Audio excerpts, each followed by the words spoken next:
যারা মোবাইলে গেম খেলে এরা জানে যে যদি ভিলেন না থাকে, যাকে মারবে, যে শত্রুকে মারবে, তাহলে ওই গেম খেলে মজা নাই। ভিলেন ছাড়া কোনোদিন কোনো গেম জমে না, ভালো হয় না। তো আল্লাহ সুবহানাহু ওয়া তাআলা এই পৃথিবী যখন সৃষ্টি করেন, তো মানুষকে যে সৃষ্টি করলেন, মানুষকে যে জান্নাতে দিবেন, জাহান্নামে দিবেন, তো মানুষকে পথ ভ্রষ্ট করবে কে? মানুষের ভিলেন কে? তো আল্লাহ ভিলেন বানালেন শয়তানকে। মানুষকে সহযোগিতা করবে কে? রাস্তা দেখাবে কে? তো হিরো বানালেন নবী রাসূলকে, পবিত্র কোরআনকে, আর নবী রাসূলের কথা এবং বাণীকে।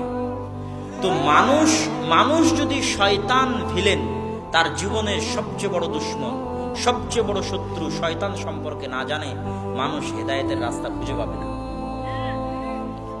পবিত্র কোরআন খুলবেন, সবচেয়ে বড় শত্রু কাকে বলা আছে কোরআনে? ইন্নাশ শাইতানা লাকুম আদুউম মুবিন। নিশ্চয় শয়তান তোমাদের প্রকাশ্য শত্রু, ভয়ঙ্কর শত্রু, ভয়াবহ শত্রু।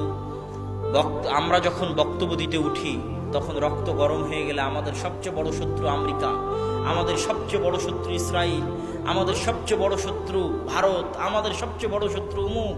এই যে রক্ত গরম হয়ে যখন বক্তব্য শুরু হয়ে গেল, তা আমেরিকা ইসরায়েলের সাথে কবে যে দেখা হবে আর কবে যে যুদ্ধ হবে আপনি জানেন? ওরকম হাজারো প্রজন্ম দুনিয়া থেকে চলে গেছে, আমেরিকা ইসরায়েলের সাথে যুদ্ধই হয়নি। গেছে না। কিন্তু সকাল থেকে সন্ধ্যা পর্যন্ত আপনার সাথে যে একটা শত্রু আছে 24 ঘন্টা, ওর নাম কি? জোরে বলেন, ওর নাম কি? শয়তান। তো ওকে যদি আপনি না চেনেন, তাহলে আপনি হেদায়েতের রাস্তা খুঁজে পাবেন কেমনে? পাবেন না। শয়তানের ষড়যন্ত্র অনেক ভয়ঙ্কর, অনেক ভয়ঙ্কর। ফেরেশতাকে চিনতে হবে, শয়তানকে চিনতে হবে। ফেরেশতাকে চিনতে হবে, শয়তানকে চিনতে হবে। আসেন আমরা একটু শয়তানকে চিনি। পবিত্র কোরআন পরিপূর্ণ হয়ে আছে শয়তান দিয়ে, আর হাদিস পরিপূর্ণ হয়ে আছে শয়তান দিয়ে। আমরা যখন কোরআন পড়াই শুরু করি, তখন কি বলি? আউযু বিল্লাহি মিনাশ শাইতানির রাজীম। বিতাড়িত শয়তান থেকে পরিত্রাণ চাচ্ছি।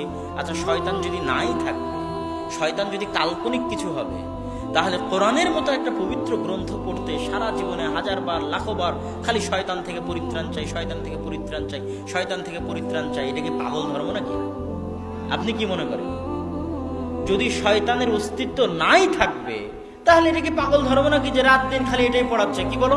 আউযু বিল্লাহি মিনাশ শাইতানির রাজীম। বিতাড়িত শয়তান থেকে পরিত্রাণ চাই। তো শয়তান তো অবশ্যই এমন ভয়ঙ্কর কিছু, এমন ভয়াবহ কিছু, এমন ভয়ানক কিছু, আপনার কল্পনার চাইতে, আপনার চিন্তার চাইতে, আপনার ভাবনার চাইতে ভয়ঙ্কর এবং ভয়ানক কিছু। এত ভয়ানক, এত ভয়ঙ্কর যে 24 ঘন্টা আপনাকে পড়তে হচ্ছে আউযু বিল্লাহি মিনাশ শাইতানির রাজীম। না কি বলেন? আপনি কি মনে করেন? যদি এত ভয়ঙ্কর না হয়, এত গুরুত্ব দিয়ে বলার কি দরকার? এত গুরুত্ব দিয়ে বলার প্রয়োজন নাই তো। কোরআনে সব জায়গায় আল্লাহ সুবহানাহু ওয়া তাআলা বলছে তোমাদের সবচেয়ে বড় শত্রু শয়তান, তোমাদের মহাশত্রু শয়তান, তোমাদের ভয়ঙ্কর শত্রু শয়তান। কেন শয়তান ভয়ঙ্কর শত্রু? আল্লাহ পবিত্র কোরআনে শয়তানের কিছু ওয়াদা উল্লেখ করেছে, শয়তানের শপথ। ওয়ালা উযিল্লান্নাহুম ওয়ালা উমান্নিয়ান্নাহুম ওয়ালা আমুরান্নাহুম, কোরআনের আয়াত। তো শয়তানের শপথ করছে যে অবশ্যই আমি মানুষকে পথ ভ্রষ্ট করব। ওয়ালা উযিল্লান্নাহুম, অবশ্যই আমি মানুষকে পথ ভ্রষ্ট করেই ছাড়ব। ওয়ালা আকুদান্নাহুম সিরাতাকাল মুস্তাকিম, মানুষ সিরাতে মুস্তাকিমে যেন চলতে না পারে, এই জন্য সিরাতে মুস্তাকিমে চলার ক্ষেত্রে মানুষের রাস্তায় আমি শয়তান বাধা দিব তার ডান দিক থেকে, আমি শয়তান বাধা দিব তার বাম দিক থেকে, আমি শয়তান বাধা দিব তার সামনে থেকে, আমি শয়তান বাধা দিব তার পিছন থেকে। এগুলো কোরআনের আয়াতে আল্লাহ বর্ণনা করতেছেন। কার শপথ? জোরে বলেন, কার শপথ? শয়তানের শপথ। তো শয়তান যদি কাল্পনিক কিছু হয়, আর মানুষ যতই আপনি বলেন আমি শয়তানে বিশ্বাস করি, কেউ শয়তানে বিশ্বাস করে। যতই বলেন ফেরেশতায় বিশ্বাস করি, আসলে কেউ ফেরেশতাতে বিশ্বাস করে। মানুষ যদি শয়তান আর ফেরেশতাকে জানতো, মানুষ কোনোদিন গুনাহই করত না।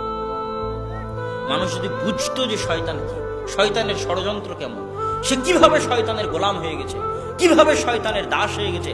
আর শয়তান যে বাস্তব কিছু, নট কাল্পনিক, শয়তান যে সত্যি মানুষকে গোলাম বানাতে পারে, আমরা যে সত্যি শয়তানের গোলাম হয়ে গেছি, এটা যতক্ষণ না বুঝতে পারবো ততক্ষণ শয়তানের গোলামি থেকে মুক্তি পাবো কিভাবে? পাবো না তো মুক্তি। জানতে তো হবে আগে শয়তান কে। শয়তানের পরিচয়ের 1 নম্বর পয়েন্ট হচ্ছে, মানুষও শয়তান হতে পারে, জিনও শয়তান হতে পারে। জিন আর মানুষের বাইরে শয়তান বলে আলাদা কোনো সৃষ্টি নাই। আল্লাহ জিন শয়তানই মূল শয়তান। জিনদের মধ্যে যারা পথভ্রষ্ট, জিনদের মধ্যে যারা খারাপ, এরাই শয়তান। আর শয়তানের সবচেয়ে বড় নেতাকে ইবলিস। সবচেয়ে বড় নেতাকে ইবলিস। এবং ইবলিস মহাসমুদ্রে বিশাল আসন নিয়ে বসে, এটা কাল্পনিক নয়, সত্যি ইবলিস মহাসমুদ্রে। আজকেও ইবলিস মহাসমুদ্রে তার আসন নিয়ে বসেছে। সারা পৃথিবীতে তার যে বিশাল বাহিনী আছে মানুষকে পথভ্রষ্ট করার, আমাকে এবং আপনাকে পথভ্রষ্ট করার, ওই সব বাহিনী তাকে গিয়ে রিপোর্ট দেয়। আল্লাহর বাহিনী ফেরেশতা আল্লাহকে গিয়ে রিপোর্ট দেয় মানুষ আজ সারাদিন কি করেছে। আর ইবলিসের বাহিনী শয়তান গিয়ে ইবলিসকে রিপোর্ট দেয় কতজন মানুষকে গান শুনিয়েছে, কতজন মানুষকে জেনায় লিপ্ত করিয়েছে, কতজন মানুষকে দিয়ে এই গুনাহ করিয়ে নিয়েছে। তখন ইবলিসের কাছে সবচেয়ে দামি গুনাহ হচ্ছে স্বামী স্ত্রীর মধ্যে তালাক করিয়ে দেওয়া। সবচেয়ে দামি কাজ পৃথিবীতে, ফাসাদ সৃষ্টি করার, পৃথিবীতে ফিতনা সৃষ্টি করার সবচেয়ে দামি কাজ স্বামী স্ত্রীর মধ্যে বিচ্ছিন্নতা করিয়ে দেওয়া। এটাতে ইবলিস সবচেয়ে খুশি হয়, তার সাথে উঠে গিয়ে কোলাকুলি করে। হাদিসের বাক্য, ইয়ালতাজিমু, তাকে উঠে গিয়ে কোলাকুলি করে। নাম আনতা, ইবলিস বলে হ্যাঁ তুমি ঠিক কাজ করেছো, তোমারই আমার দরকার।